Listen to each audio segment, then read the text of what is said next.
نقاط القوة ديال محمد الخمليش؟ الإحساس مرهف، أغني صادق، وهذا معروف عني، ولو أني يعني أتجنب أن أقول هذه الأشياء في حقي. صادق في تعبيري، صادق حتى في اختياراتي. أختار دائما القطعة أن تؤثر علي أنا أولا.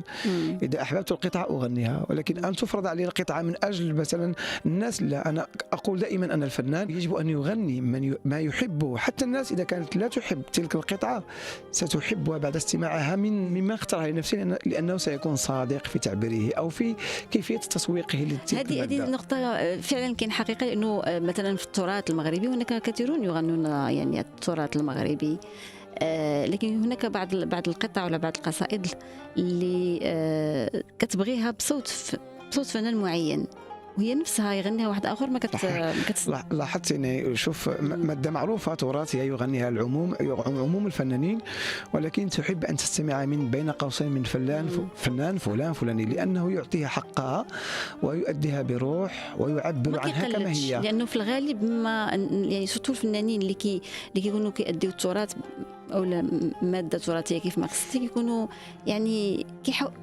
متشابه تعاد الأداء ديالهم. أنا شوف سمعت من أستاذ سابقا في مرة غنيت أم كلثوم شوية من أم كلثوم، يقول لي لا حاول أن تغنيها كما أم كلثوم.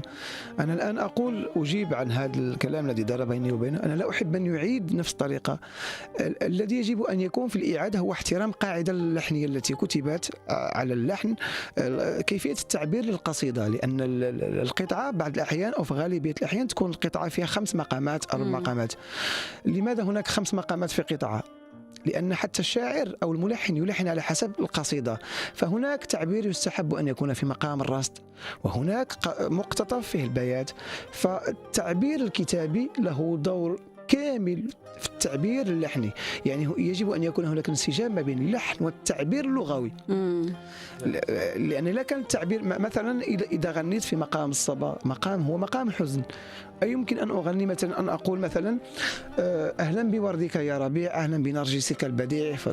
كيف لي أن أتحدث عن الربيع والورد والجمال وأغنيه بالصبا؟ مقام حزين في كلامي عن الربيع والزهور والورود. إذا يجب أن أغني عن الورود والزهور والطبيعة والجمال في مقام نهاوند أو الكرد أو حتى البيات. لكن أن أغني حزن، مقام الحزن في القصيدة التي تعبر عن جمال الطبيعة، ولو يكون صوت كيف ما كان جماله، تسقط الجمالية أمام التعبير. إذا يجب أن يكون هناك توافق ما بين القصيدة والمقام. أم كلثوم تغني 40 دقيقة وتحس بأن في 40 دقيقة هناك 4 مقامات. حاول أن تستمع عندك 4 مقامات، ستجد أن كل جملة موسيقية كتبها الشاعر تنسجم مع التعبير الكتابي والموسيقي والعزف. لا يمكن أن يكون هناك انسلاخ في المعنى أو نشاز في أبدا. إذا يجب أن نفهم مع الموسيقى يعني الكتابة واللحن يتوازن، حتى الإيقاع كيجي الصوت باش يجمع هذاك الشيء كله ويعبر عليه بطريقة. الصوت يعبر، يعطي. كاين اللي أصواتهم حزينة وكيغنيوا الفرح بحزن، وخا يكونوا المقامات مختلفة. أنا صوتي حزين فيه باحة من عند الله سبحانه وتعالى، ولكن هذا لا يمنع أنني أغني فقط المقامات الحزينة. أغني المقامات جميعها، السيكا، أغني الحجاز، نهاوند، الكرد، البيات، مقام الرصد، النكريز فرع من الفروع مقام الرصد، أغني جميع المقامات. غير كان هناك مقامات معينة تتوافق مع صوتي. يعني كل فنان يكون يميل لمقام معين. وهذا اللي هضرنا عليه ديال الذكاء، انك تشوف الذكاء الفني، انك تشوف نقاط قوتك وتركز عليها. عفوا. قبيله سولتك على نقاط قوتك، شنو نقاط الضعف؟ هو احنا كاملين عندنا نقاط قوه ونقاط ضعف، والجميل هو انه الشخص يكون كيعرف شنو نقاط قوته وايضا يعرف نقاط الضعف. نقاط ضعفي هو ان اغني ما يطلبه الناس. دائما أختار ما أغني لأنسجم مع روحي. لا أغني في مساحات عالية جدا بحكم محدودية صوتي طبعا من ناحية المساحة، ولا أحس بنفسي حتى في الأوقات التي غنيت فيها بالمساحة أوسع أفقد الروح، لا تعود معي الروح في الغناء لنوط العاليين، لا أجد نفسي أبدا. فهذه أعتبرها نقاط ضعف. قبل من الموجز كنا كنهضروا على انه كان هناك يعني محمد الخمليجي باش يعرف النهج اللي بغى يمشي عليه لاحقا، النهج الفني، فجرب عدة أشياء وبحث معمق باش تعرف هذا النهج اللي اختاروا محمد الخمليشي انطلاقا من ماذا؟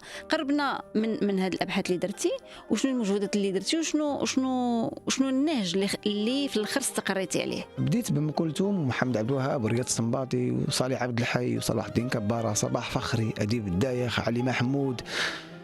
بديت ابتداء من علم الأصوات وعلم الأداء. علمت بأن الفنان ليس هو الصوت فقط، عكس ما هو موجود. كثرة الأصوات بدون علم، كثرة الأصوات بدون مفهوم الموسيقى ثقافيا، ودور الموسيقى على الإنسان، وأن الموسيقى جزء وجودي ولا يمكن الاستغناء عنه، كما وجود الإنسان في حاجة لأي شيء. لكن دائما أقول أن الفنان هو الفكر، الفنان هو القيم، الفنان هو المبادئ، الفنان هو الإنسان.